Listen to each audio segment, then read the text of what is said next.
Before you go further with what people need to know, I want to make a comment on this intention thing. I strongly believe that you cannot tell what the intention of a woman is, because they are the greatest pretender on earth. Like of every creature that was created, women are the number one pretender. I agree with you. Because they pretend without even knowing that they are pretending. Yeah.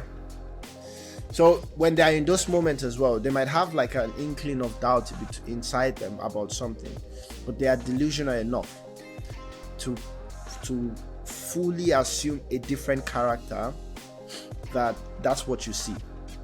So I think if you focus on intention, I don't think you'll be able to know anything for sure. It's more on the side of knowing that person outside of your relationship, based on their core values, based on how they deal with other things that doesn't include you.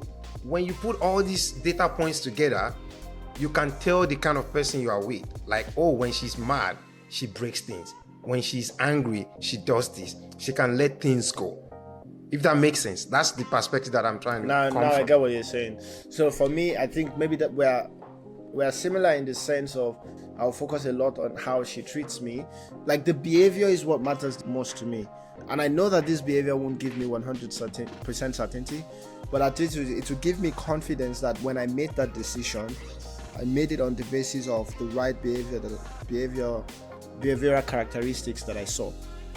Right? Because I am of the opinion that you will never be 100% certain when you make that selection. But when you make that selection, you have to make it on the basis of this person fit the type of behaviors and characteristics that I would like to see in a wife and in a mother. When things change in the future, I feel like there are other things that you need to put in place to be able to accommodate those changes.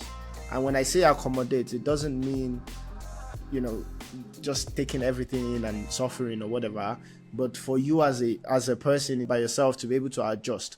So if you're always with the mindset that, well, you can't get a 100% guarantee, it means that everyone is incentivized to behave accordingly in every single moment, because we are always proving to each other that we're in each other's corner.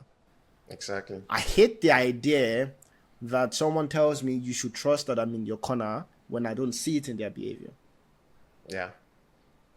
So I'm going to say I will never trust that you're in my corner, but with every single engagement, we are forced now to show it to each other. And I'm not saying this is one way, both ways. That's how I see the selection process. Yeah, that makes sense. Because women are also known for saying different things and also acting different things, right? It's like you say these things, but you are not really acting it. So your actions to me means everything, not what you really say. I think you also have to talk about the difficult, to have the difficult discussions that most people are avoiding. And in 2024, the biggest topic will still be like the prenup discussion. I feel like you definitely need to have the discussion before, hopefully, when you might need it. Hopefully you don't need it, but you have to talk about that.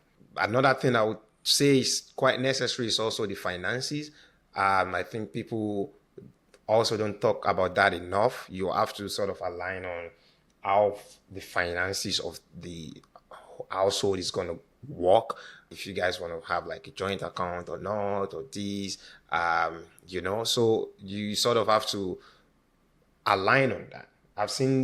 I've read online marriages that crash because of differences in the perception of money between the couples, right? It's like, I'm quite conservative. I don't like to spend everything I have. And my partner is like, she's just spending everything on anything. So living the life. Which is not a bad thing as well. Yeah, it's exactly. It's just right? a misalignment. You have to just align on what your goals are and the kind of family you want to have, right? So one other thing would be the family you are getting into. I think you have to also, I think people underestimate that. For me, I don't think I would or I will, because I feel like if you're marrying someone, you are also marrying into the family, right? So you should really consider the kind of structure, the kind of home or family structure she's coming out from, because it will say a lot. It has already built a lot of systems that she didn't even know, and not just her, like in all of us, right? The family we come from dictates a lot of our behavior also, and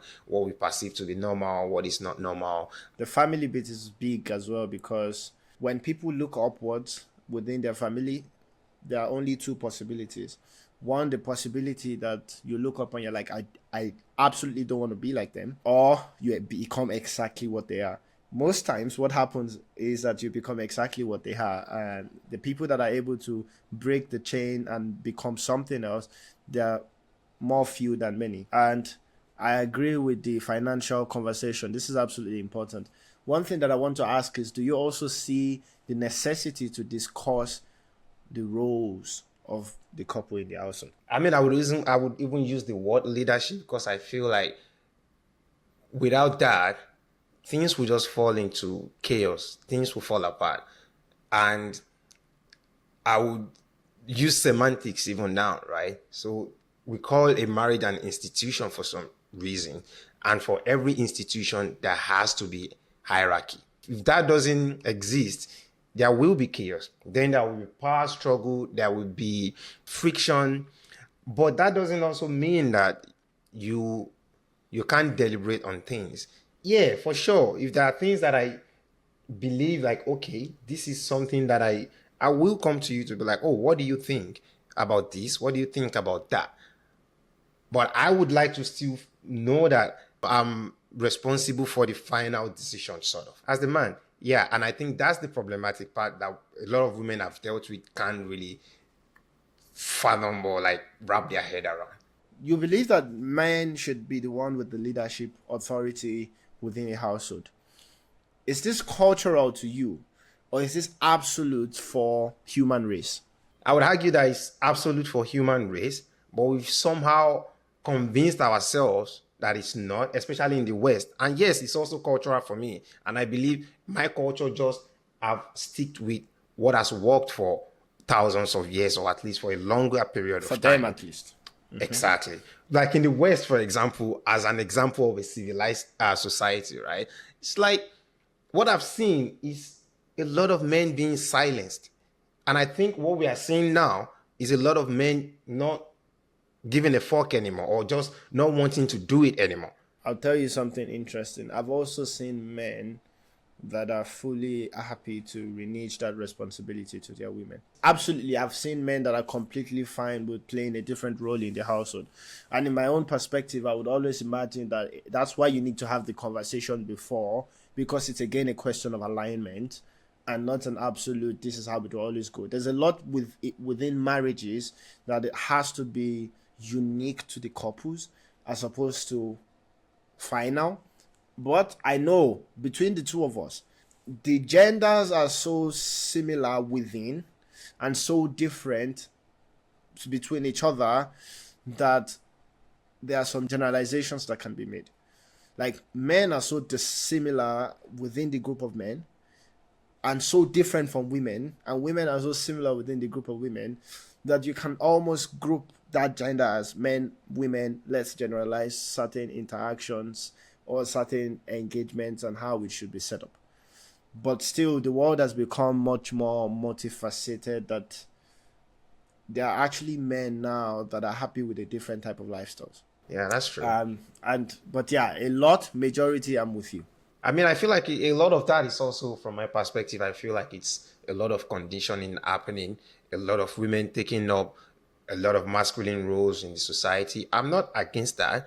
I just feel like, especially if you are using the context of the West, right, or the case study of the Western society, then you already see that they are in such a privileged state where they can have that. If everyone falls back to the baseline of survival, when we rip ourselves off this whole civilization, this whole, now we have houses, we can store food for 3 winters and stuff, gender role becomes huge again. So that's what I mean by, like, we sort of advance from that. But by default, yes, that's who we are. Because if we go back to living and like to the era of hunting and gathering, what is going to happen? Women are going to stay back home, men are... But yeah, we're not going to do that. But I also imagine that there were women back in that time as well that wanted to be the hunters.